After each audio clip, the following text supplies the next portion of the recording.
Ladies and gentlemen, thank you. This edition of the 6 p.m. primetime newscast on Equinox Television live from our headquarters in Cameroon's economic capital, Douala. Bike riders take to the streets in the northwest regional capital, Bamenda, and they were protesting today over some grievances adversely affecting their sector of activity. And we'll be giving you details with our northwest correspondent Stella in this newscast, and also talking about the COVID-19. French President Emmanuel Macron has postponed Africa's external debt to be conceived to enable the continent fight the pandemic.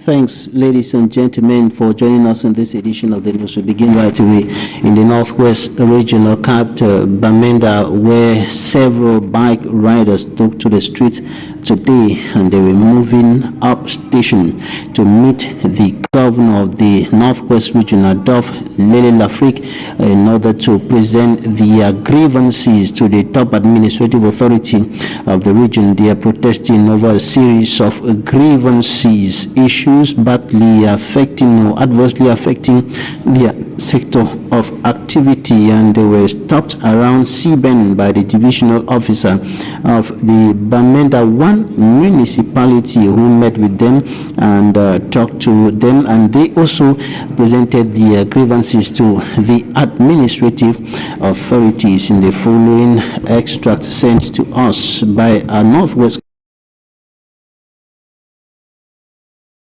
correspondent, and Stella, take a listen to the divisional officer of the Bamenda 1 municipality and some of the bikers. One thing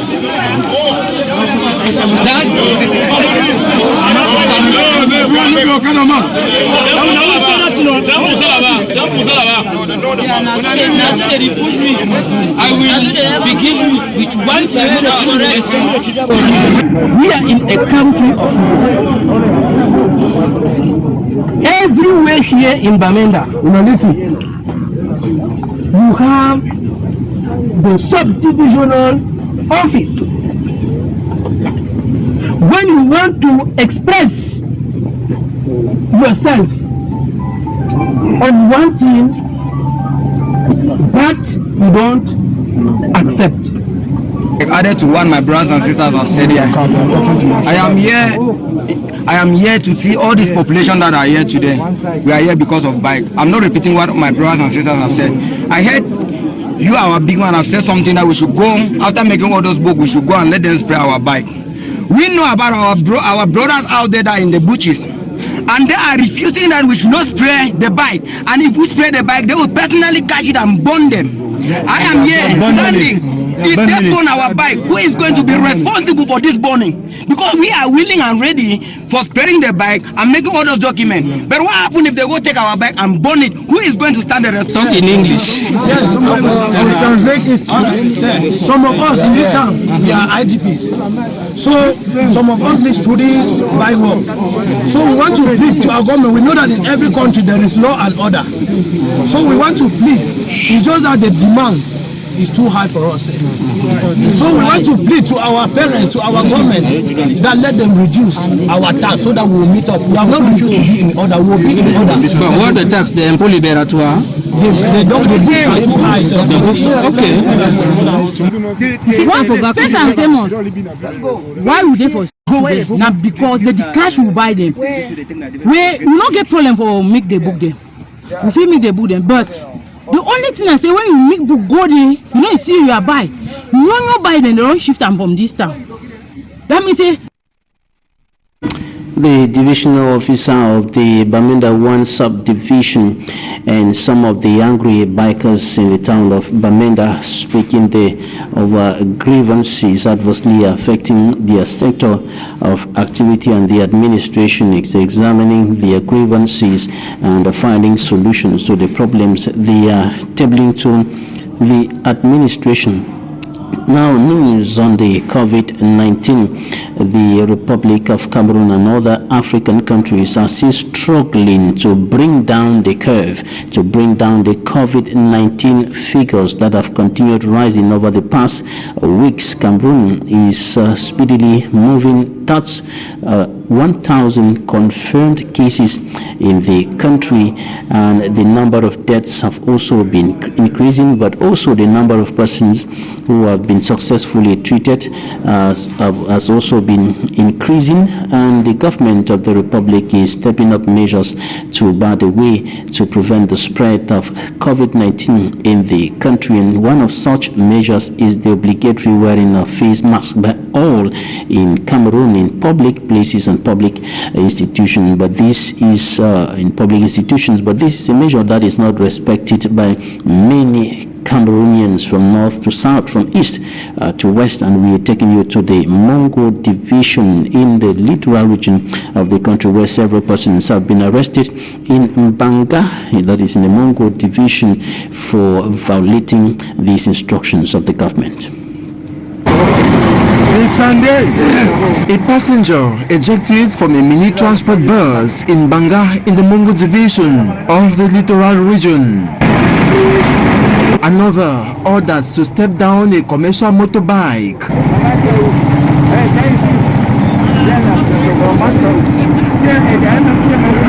They have ignored the obligation by government for all to wear face masks in Cameroon to curb spread of the coronavirus. The bus passenger explains to the security officer implementing the measure he did not learn of it because he does not have a television set at home. They are not the only ones ignoring this government's measure. Many others make reinforcement of the response actions tough.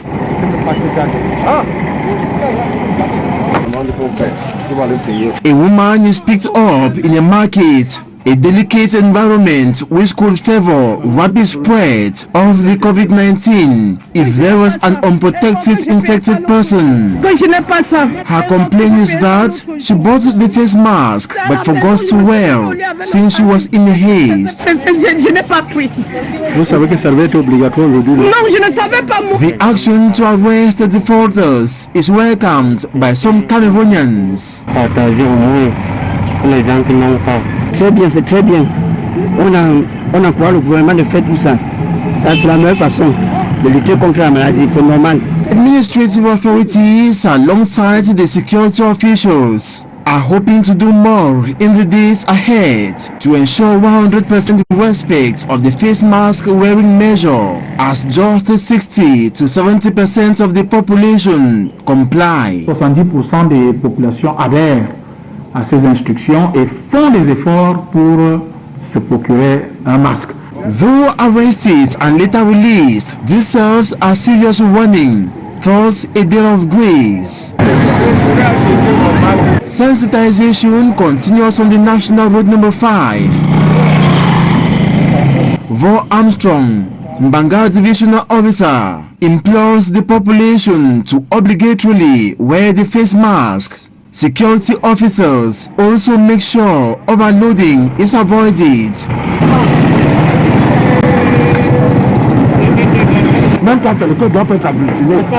And respect of the social distancing rule. Administrative authorities in the Douala 4 subdivision are also taking similar measures and actions to enforce the respect of the government's anti-COVID-19 measures, and other civil society leaders are also doing same. Yesterday, activities were grounded at the Sodiko Motor Park, and the officials of that motor park have said that henceforth nobody will enter the area without a face mask. Yesterday, they were sensitizing the population while some health personnel were disinfecting the Sodiko Motor Park, and the divisional officer of the Douala 4 subdivision, Issa Dauda, and his collaborators collaborators held a meeting yesterday to discuss on strategies on how to enhance the implementation of government's anti-COVID-19 measures and also the respect of sanitation rules of the World Health Organization in order to prevent the spread of the COVID-19 in the Republic of Cameroon. The following extract to take a listen to the divisional officer of the Douala-4 subdivision and one of the officials of the Sodiko Motor Park in Bonaberi. Instruction of the Prime Minister taking the case of Penal Code, Article 260. Those who will facilitate the virus will be caught by the law.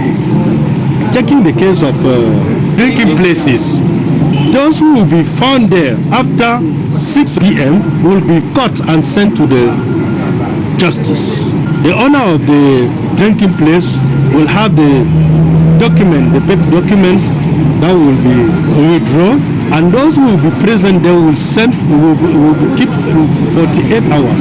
We are here to sensitize everybody entering here into this park about the ailment of the COVID-19 that we all know. We have to fight so that that sickness should not attack anybody entering this park. And anybody entering this park as from Monday the 13th of April 2020, everybody has to wear his face mask to protect himself from the coronavirus that the government has said it over and over.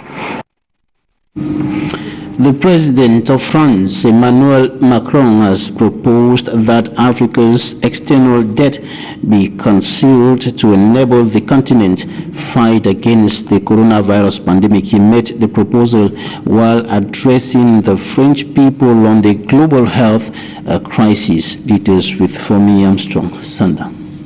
In his State of the Nation address, which focused on the evaluation of the first phase of the French response plan against COVID-19 and the presentation of the next stage of the plan, French President Emmanuel Macron proposed the cancellation of Africa's external debt, presenting what he called an idea that will save France, Europe and the entire world from the deadly hands of COVID-19. Emmanuel Macron noted that Africa, which is currently witnessing a devastating effect of the coronavirus pandemic on its economic and social life, will not be able to repay the huge debt owed international financial partners as well as development and diplomatic partners. Nous devons aussi savoir aider nos voisins d'Afrique. We should also be able to assist our African neighbors to be able to effectively fight the virus, assist them on the economic domain in cancelling their debts massively. We shall never conquer alone because today in Madrid, Brussels, London, Beijing, New York, Algiers or Dakar, we are mourning loved ones killed by the same virus.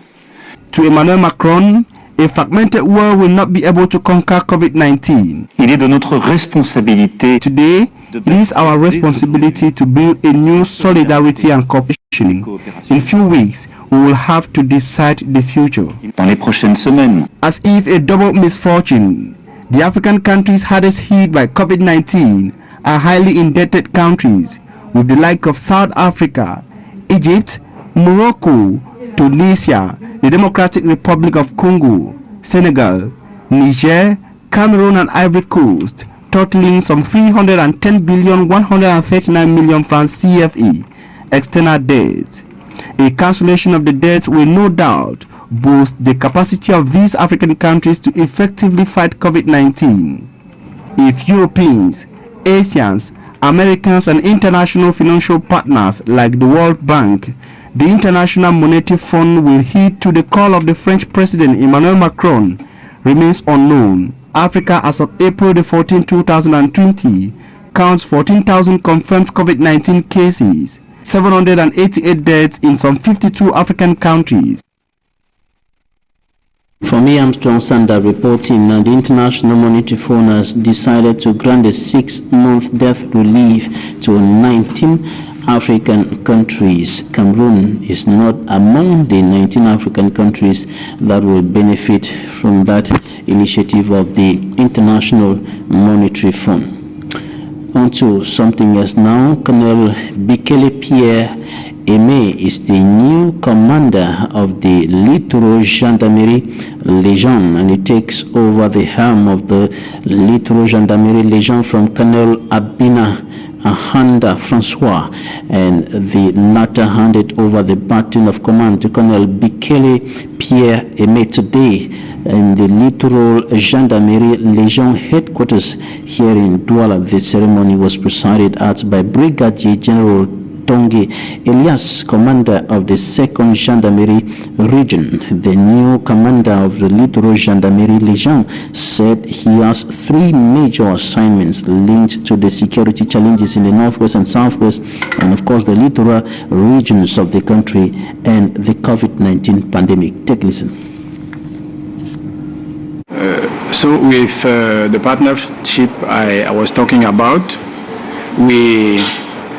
we have, first of all, to fight effectively and efficiently the criminality and insecurity in the region in general and in Douala in particular.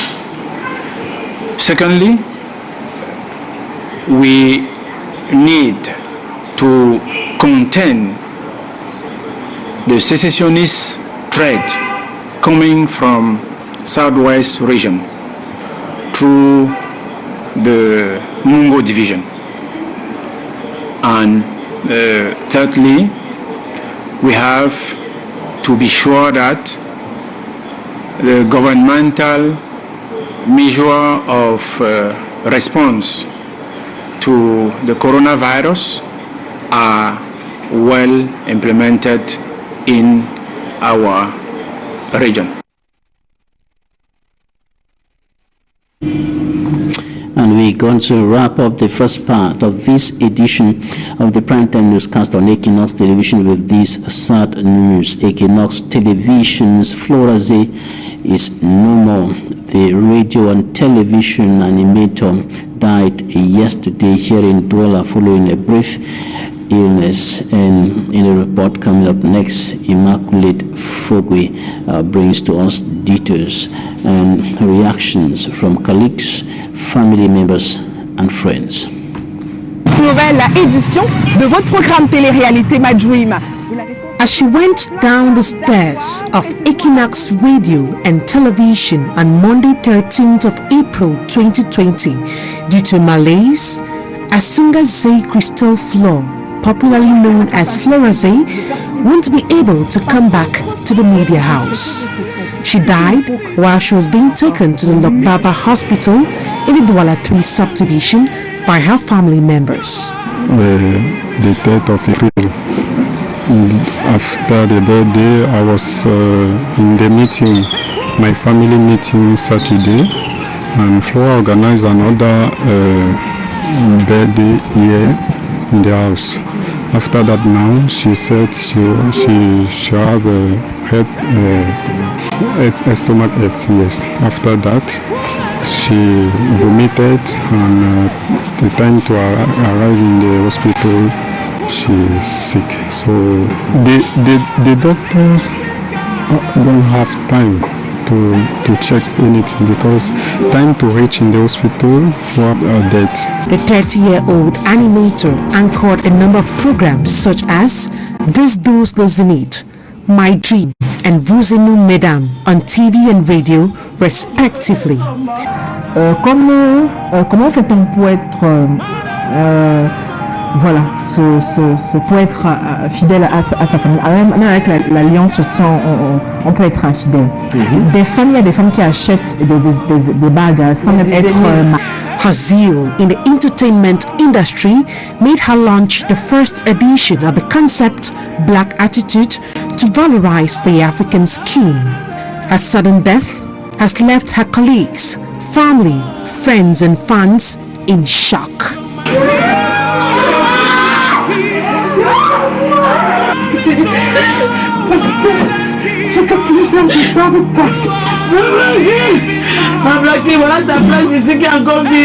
I must say Floraze was more than just a colleague to me. Floraze I must tell you, we were very close. I remember when I used to come to the radio, we were doing news summaries and equally news editions. She was always the one giving us the air.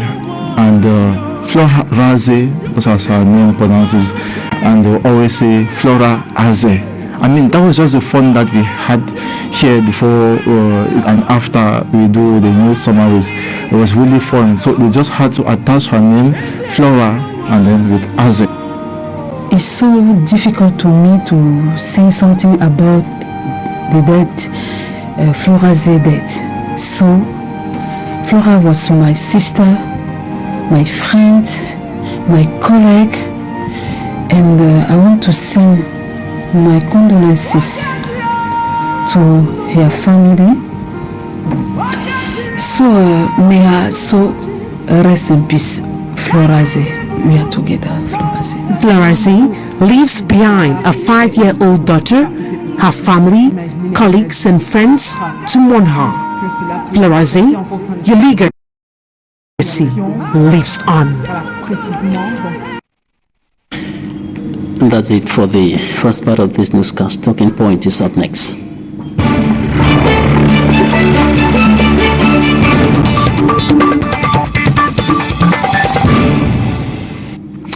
Thanks, ladies and gentlemen, for joining us in Talking Point.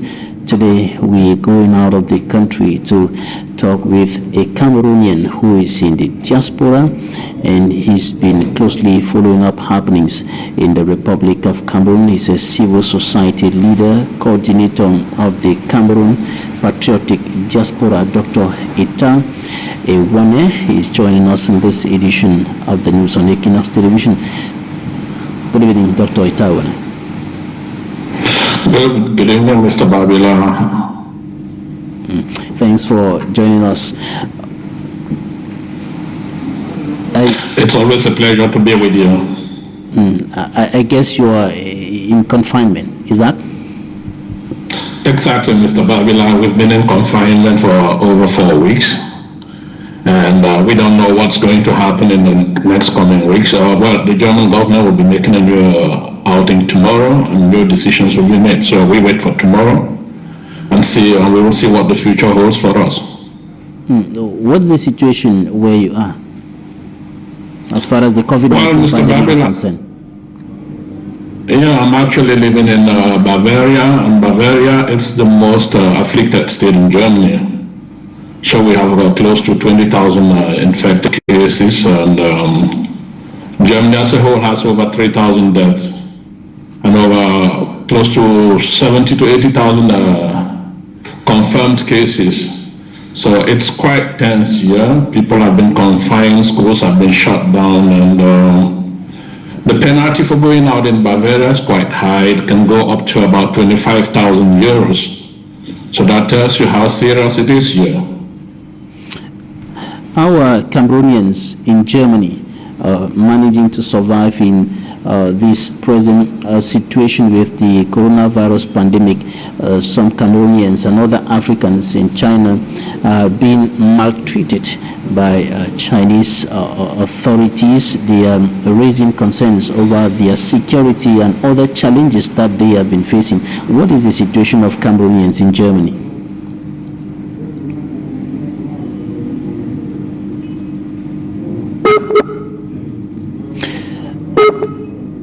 Dr. Ita Ewane is the coordinator of the Cameroon Patriotic Diaspora, speaking to us there. Sorry, Mr. Barbara, there was some kind of a technical fault. Yes, go ahead, please. Okay, Cameroonians in Germany, just like the rest of the German population, are very concerned, and they are following up seriously what is happening in the world. And let me just tell you that we've lost some Cameroonians also here, and actually right now there's a friend of ours who died 2 days ago, and it's quite sad that we are not able to even organize some kind of a farewell evening for the friend, and the corpse will not be able to be returned to Cameroon, to be repatriated to Cameroon because of health concerns. So it's quite a difficult situation.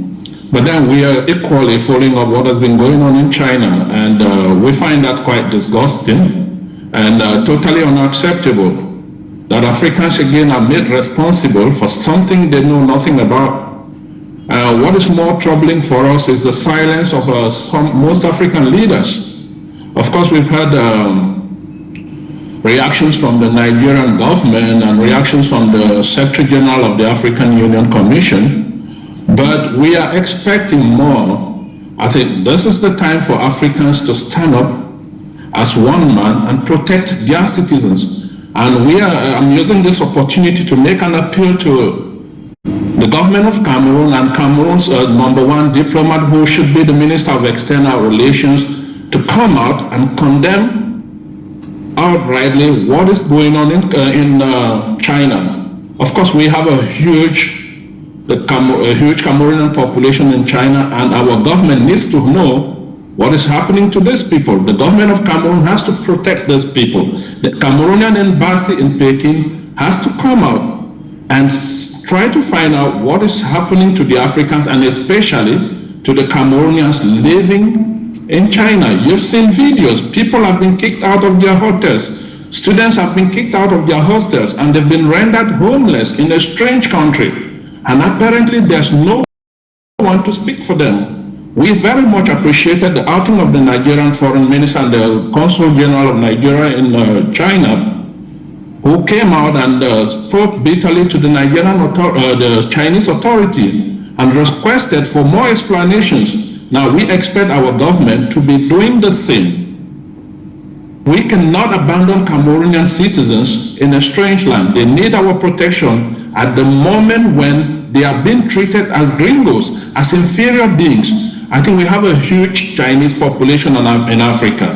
There are more Chinese in Africa than there are Africans in China. So the Chinese in Africa have been welcomed with open arms, and we expect them to reciprocate this. So if they cannot do this, our governments need to react, and they need to react in the strongest terms.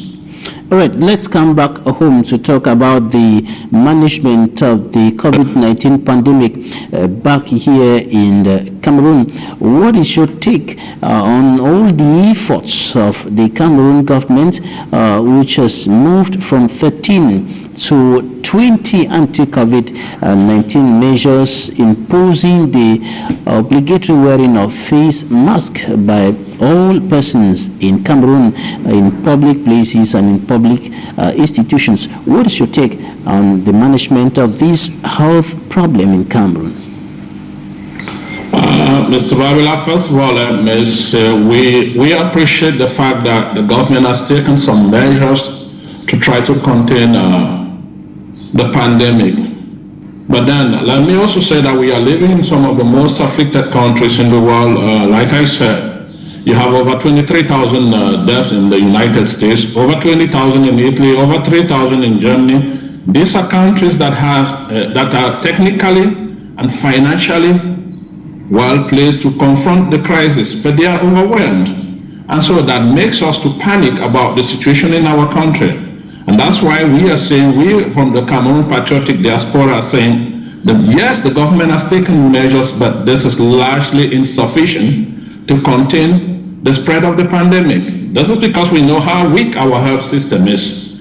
And if we face the situation that we have the same experience like those in Italy, in Germany, and the United States, I'm afraid there will be a complete dissemination of the Cameroonian population. And that's why we are asking the government to take more stringent measures. Yes, confinement is difficult. We know it because we are experiencing it. We know what our children are going through here. But if that should save lives, then I think the government needs to make more steps. And we sent out a petition asking the government to kind of release 4 categories of prisoners.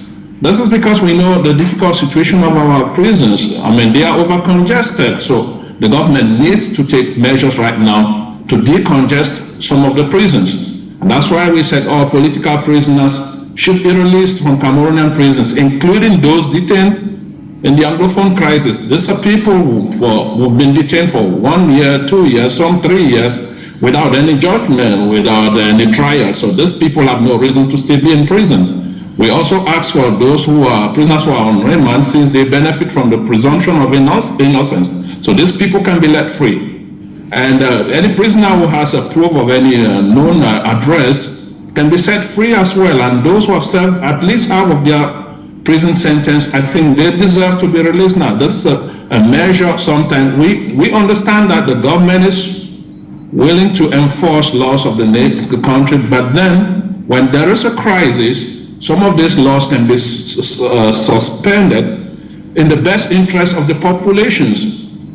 And one of the main concerns of the government is to secure the security of its populations or the security of its country. And at the center of the security is the human element. So for us at the Cameroon Patriotic Diaspora, the security of the people of Cameroon is the most important element. And so the government needs to take measures to ensure that Cameroonians are safe. Dr. Ita Iwane, you're saying that in times of crisis like these, especially when it concerns directly human life, some laws can be kept aside, some laws can be violated for the sake of human life. But that's not the way government is thinking. The Minister of Territorial Administration, Tanganji Paul, has said to all individuals and political parties, including Professor Maurice Kamto of the Sierra Political Party and his party, to stop all fundraising for the fight against COVID-19 because it is illegal to do so without an authorization from the Ministry of Territorial Administration. What do you think about that?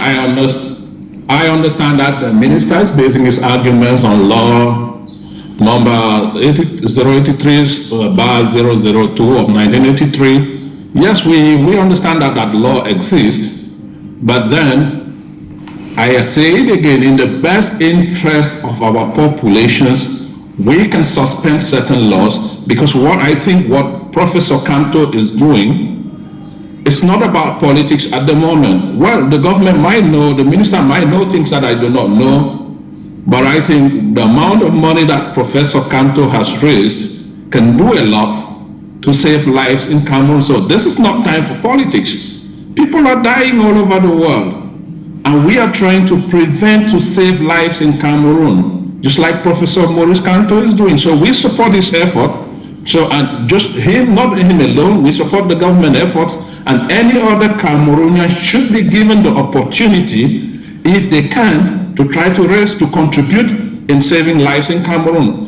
I want to also inform you that we at the Cameroon Patriotic Diaspora have launched a similar initiative. We are seeking financial and material support from our friends and network to try to contribute and support the government effort in fighting against the coronavirus in Cameroon. So we leave politics apart. This is not a partisan issue. We at the CPD, we are not a political party, and we are not allied to any political party, but we put the interests of the people of Cameroon at heart. And so if this is the reason, this is the motivation that pushed Professor Kamto to try to organize a fundraiser, then I think the government should have a rethink of their decision and rather help Professor Kamto to better coordinate his effort, because it's all about it's all about the people of Cameroon. And let me tell you, Mr. Babila, I think the government of Cameroon is a signatory of the Universal Declaration of Human Rights. And some of the measures the government have taken right now have infringed on this Universal Declaration of Human Rights. Limiting one of the most fundamental human rights is the freedom of movement, freedom of association. All these freedoms have been suspended in Cameroon right now because of a genuine challenge. And so I don't see why they cannot suspend law number 83/002 of 1983. So if any Cameroonian contribute. There seems to be a sort of disorder that has been provoked by that decision of the Minister of Territorial Administration to ban the fundraising to fight against COVID-19. The Prime Minister who came out and said all initiatives as far as the fight against COVID-19 should come to him. The Minister has issued a release, or he has written to the Minister of Finance asking him to close down the accounts created by the Cameroon Renaissance movement for that purpose, insisting that it is illegal Will it not be logical for Professor Maurice Kamto to go ask for authorization instead of insisting the illegal way?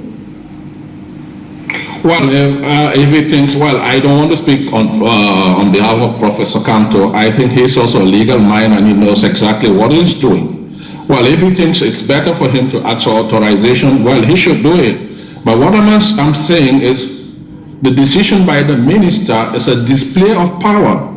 And I say, this is not time for politicking. This is not time to demonstrate who is more powerful than the other. This is time to think, like the COVID-19 virus is a challenge to our collective conscience. And so we need to work all together as Cameroonians. This is time to rally behind the flag, to face the challenge. We need to overcome this or have our population disseminated. Well, I'm not surprised at the minister's decision, knowing who the man is, and this is not the first time he's making such illogical decisions, but I think he has a group of advisors around him, and people need to talk sense to him. Earlier you said we are talking about Cameroon and about the lives of Cameroonians. We all have that collective responsibility to ensure that Cameroonians live in peace. Cameroonians are given an opportunity to live a decent life in their own country, and most importantly, the role of the government is to protect lives. Earlier you said the measures taken by the government against the COVID-19 this far are largely insufficient. What has not been done by the Cameroon government, or what is not being well done? Mr. Babila, I think one of the most illogical things we are seeing in that country is that the government shut down schools and let bars open till 6 o'clock. So it's like maybe someone told the government that the COVID-19 virus becomes active only at night. So this is not sufficient. I mean, we are living in Europe, the United States. Most of the cities have been shut down. Germany shut down its country a couple of weeks ago. Are you suggesting that Cameroon? Technical and medical sophistication. Are you suggesting that the government to limit movements? It's not sufficient to make announcements without putting in place implementation measures. Also, we know how difficult the economic situation in Cameroon is. So limiting movement and economic activity should go with some measures of accompaniment. You cannot ask people who do not have food to stay at home without any support from the state. We know this is a heavy responsibility on the state, and that's why we all are trying to seek for funds to try to support. But then the government needs to provide some incentives to the population so people can see a reason why they have to stay at home. Let's be a little more precise. What are those incentives that government has to provide for a lockdown, for example, to be implemented, for people to stay back at home, for people to respect all the measures? First of all, you have businesses. These are people who earn money on a day-to-day basis. Now, when you ask them to shut down their businesses and to stay home, you should provide some financial incentive. We are not saying government should pay people a huge salary. At least the government should provide means for people to be able to survive on a day-to-day basis. Those people need some compensation, otherwise they will have to go out because food is a basic necessity. It's unavoidable. You need to eat on it every day. And so these people will need some financial incentive for them to be able to stay at home. So we need the government to come out with a package, a stimulus package, for example, that will encourage people to stay at home. All right, Dr. Itai, let's talk about the government's plan to reconstruct the northwest and the southwest regions of the country. What do you think about this plan coming in at this point in time, the feasibility of this plan? Yeah, this is another heavy burden on the government. I think what should be most important for the government right now is the fight against the COVID-19 virus. It's not about reconstruction of the Northwest and the Southwest. And what surprises me so much, what baffles me a lot, is the fact that this government has gotten so used to skipping steps in resolving problems. So why are you trying to come up with a package to reconstruct while there are still people in the bushes there are still people carrying, a group of Cameroonians carrying weapons, carrying guns. So first of all, the government should try to negotiate to put an end to the crisis, and then reconstruction can come later on. You cannot start reconstructing. You build today, and tomorrow they are burning the houses or whatsoever down. That's a real waste of resources. So the government needs to set its priorities. First of all, get themselves genuinely committed in resolving the crisis, and then they can work out a genuine plan for the reconstruction of the two regions with the implication of all actors involved in the conflict. Thanks, Dr. Ita Iwane, coordinator of the Cameroon Patriotic Diaspora, for joining us in this edition of the news on Equinox Television, live from Germany. Thank you, Mr. Babila. And before I leave, I will wish to express, on behalf of the Cameroon Patriotic Diaspora, our deepest and heartfelt condolences to the Equinox TV family for the loss of your colleague. We wish you a lot of courage, and we pray that her soul may rest in peace. Thanks, Dr. Ita Iwane. Thanks, ladies and gentlemen, for staying with us. Goodbye.